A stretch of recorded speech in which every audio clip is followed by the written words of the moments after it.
Guys, happy Labor Day. Today we're going to talk about great ways for you as a buyer to save time when purchasing a home. You better get fired up. Guys, good to see you. Happy Labor Day, man. Hopefully you guys are taking a little rest, and I don't know why you'd be enjoying a real estate video, but I guess you are. Thanks for joining me. Today we're going to talk about some things that you can do as a buyer proactively to save yourself some time and honestly to save yourself some heartache potentially. Some of these things are really set up within the first thing, which is saving a search. Okay. You can save a search yourself on sites like Trulia, Zillow, Realtor, eXp Realty, any one of those websites. You can set up a search. And now instead of seeing, the 62 properties that hit the market every single day, you're only looking at the 3 that fit exactly what you want. So you're seeing a very specific set of properties. You're not wasting your time on others. You're not getting frustrated because, oh man, I fell in love with that one and now I see it's got this thing I don't want, or it doesn't have this thing I do want. You've got the parameters set up so you're good to go. So I'm going to talk about a couple of the parameters that are pretty common that people want to consider when they're setting up these searches, right? So the first one is roof age. Not a lot of people think of this one, and there's a pro and con to this one. I talk about this a lot. If you've got a 19, 20, 21, 22-year-old shingled roof, a lot of times it's going to be hard getting a 5-year roof certification from an inspector. And if you can't get that roof certification, it's going to be challenging to get insurance. If you can't get insurance, it's going to be challenging to get lending, right? So if you're cash, who cares? You can do whatever you want. But if you're not cash and you're getting a loan, that's going to be a problem. So a lot of my clients will say, hey, Joe, we're either looking at tile roofs or metal roofs, or if it's shingle, it's got to be 10 years old or newer, maybe 12 years old or newer, whatever it is. There are parameters that at least a realtor, it depends on the site, but sometimes you as a buyer can go in and you can tweak so that you're only seeing homes with, say, 10-year-old roofs or newer. So that can help you immensely. The con to that is there are a lot of realtors that just, for whatever reason, don't fill that slot in. So if they don't fill it in and you're looking for roof ages of 2015 to 2025, they're not going to populate, right? And maybe they've got a brand new roof. Maybe it's a 2-year-old home, almost new construction house, but they're not going to show because that realtor didn't put in the data. So just be careful on that. Use it, but be aware that you might be missing some, okay? The next one is adding or subtracting an HOA. People tend to either love HOAs like me. I don't know if I'd say I love them, but I'll definitely never live outside of an HOA. They either want to be in an HOA or they want nothing to do with an HOA. Very few people are like, I don't know, I'm interested in both. I don't hear that a lot. I either hear only HOAs or keep me the heck away from them, right? So you can check a little box or uncheck a box, and it will either put you in an HOA or make sure you're not seeing anything with an HOA. Now, if you're in an HOA, you can also dictate what the maximum HOA fee is. So maybe you're saying, nothing over $500 a month. I think that's absurd. Boom. You put $500 now. Something's 501, 510, 600 plus, whatever. It's not going to show up in your search. You're saving yourself all that wasted time. All of these things. Remember that you may bend on things, right? I can't tell you how many people will say, Joe, I want to look up to 500,000. I need a pool, 4 bedrooms. What do you got? And I'll put them on a search. They'll get everything. And then they'll say, I don't like any of yours. I want to go look at this one. And it's 510, no pool, 3 bedrooms. And I'm like, that doesn't fit your parameters at all. No, I know, but I love the kitchen. So just remember that and ask yourself, okay, if I've got to have 4 bedrooms, what about 3 bedrooms and a den or an office? Would that work? If so, don't put 4 bedrooms or you're going to miss out on all the 3 bedrooms plus a den or an office. Okay. Would you do 2 bedrooms? Okay. If not, then you can get rid of 2 bedrooms. Okay. If you would do no pool, maybe you'd build a pool, right? But it's got to be the right price. Like I'm not paying $500 for that. I'll pay $420 for that. Okay. So you can do 2 searches, one for $500,000 with a pool, one without a pool up to $420. But remember that when you're doing your searches. All right.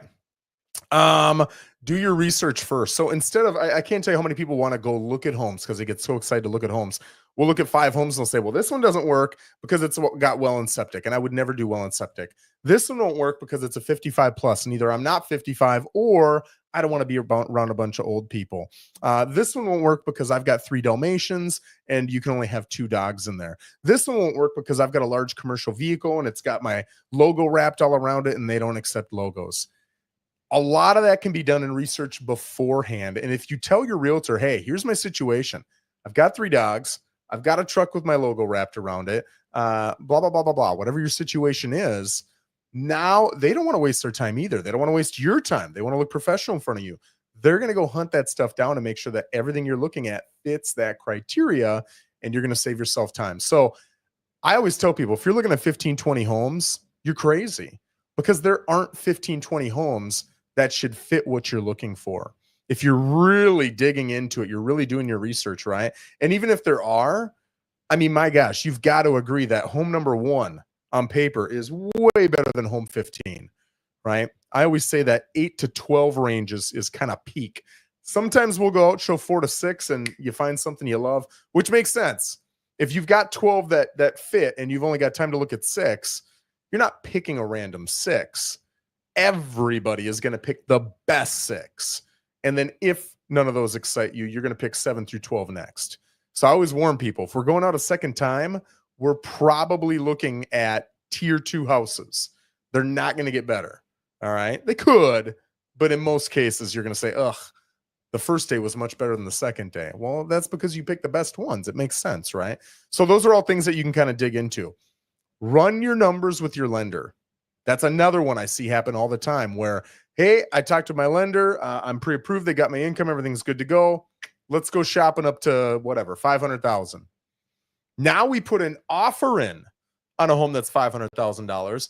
We get to the last day of inspection and Joe, we got to back out. Well, why? Was there something on the inspection? No, we found out what the payment was, and it's about $500 more a month than we wanted. Okay, why are we figuring that out 5 days into a transaction? All right, look at what we just did to the seller. That's not great. Look at what we did to that listing agent. That's not great. Look what we did to you guys. We slowed you down. We could be 5 days into another property, right? That's not great. So if you can meet with your lender and fully understand your numbers, and I don't know, I will never understand why people pick out-of-state lenders, but you guys continue to do it. If you're going to pick an out-of-state lender, my gosh, make sure they call me or whoever your realtor is to discuss realistic insurance and tax numbers. I've seen deals fall apart before because, oh, we got a guy out of Kentucky and he assumed our insurance was going to be $1,200 and it's $3,500. Okay, I've never seen insurance for $1,200 down here, and you picked a guy who's not from here, so kind of makes sense that would have fallen apart, right? Let's look into that. Dig into the numbers. It's going to be incredibly helpful.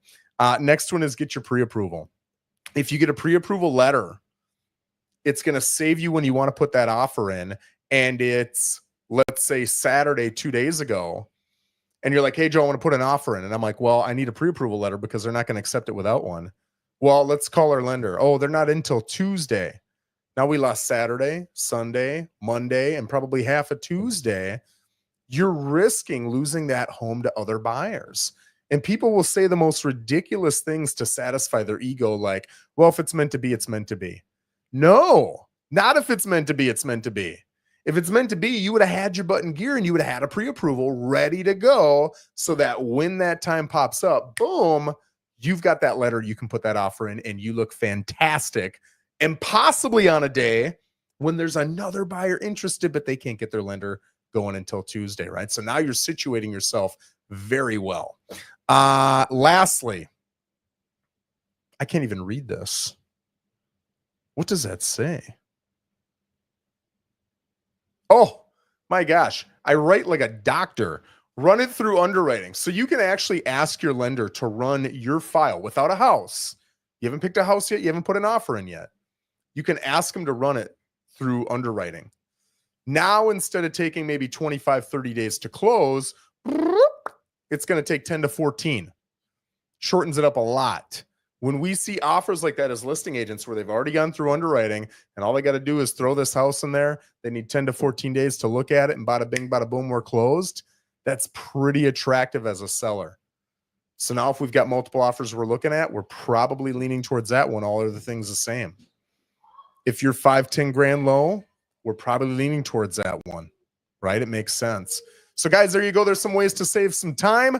If you've got any additional ways, put it in the comments. And if you've got an idea for a future video, feel free to leave it in the comments or send me a private DM. Guys, have a great Labor Day. Take care.